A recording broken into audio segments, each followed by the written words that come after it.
So that goes to a good question. Startup costs, and that's something you got to consider. If you're going to start up and hire someone, that's part of your, initial capex, your capital expenditure. For us, our startup cost was about just over 4 grand.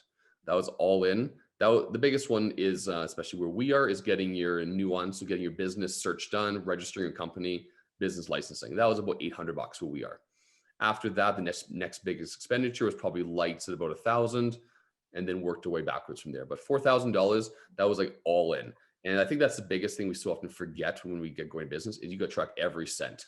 Like, do I have to buy a printer? Do I have to buy ink? Do I got a paper? Those little $10 charges add up a lot, right?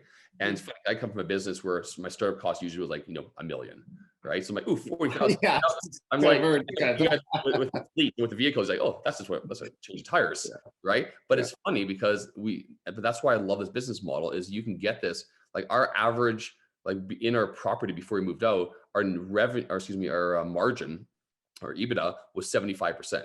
So before labor, ours was 75% margin. It's not a lot of businesses you run a 70 to 80% margin prior to labor. I'm coming from a business where if we can, after labor, we can break 10%, super, right?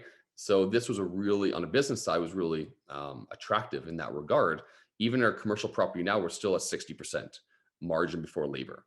So for me, that's still a great business model. It's all stemmed from keeping it simple. I didn't need to spend $50,000 in lights dollars on lights, get $10 trays. My trays cost me $2. Yeah, they break, they crack, whatever, they're ghetto. But you know what? I've replaced maybe 100 in 3 years, right? But I also and I have 3,000 on site. So that saved me about 15 grand, right? So everything I look at is, do I want to be here long-term, or do I want to be like a really pretty hobby farmer, have a bunch of beautiful trays, but yet I'm not making any money because I'm still in debt, right? Absolutely. Increase your trays later, do that. But again, that's personal goals. You got to take what you want within it. But I think the biggest challenge of business is people just start out spending way too much money and don't have a plan to get it back fast enough. And then they go to credit card debt and just trickles down from there, right? We assume debt just needs to be part of business. I don't think it does. I think there's a way to get out of it very quickly if you come from that perspective. So startup, I think, but a good bootstrap farm, honestly, probably 1,500 or 2,000. I think we've done very effectively. That would generate around, I would say 3,000 to 4,000 a month in revenue if you were able to do $2,000.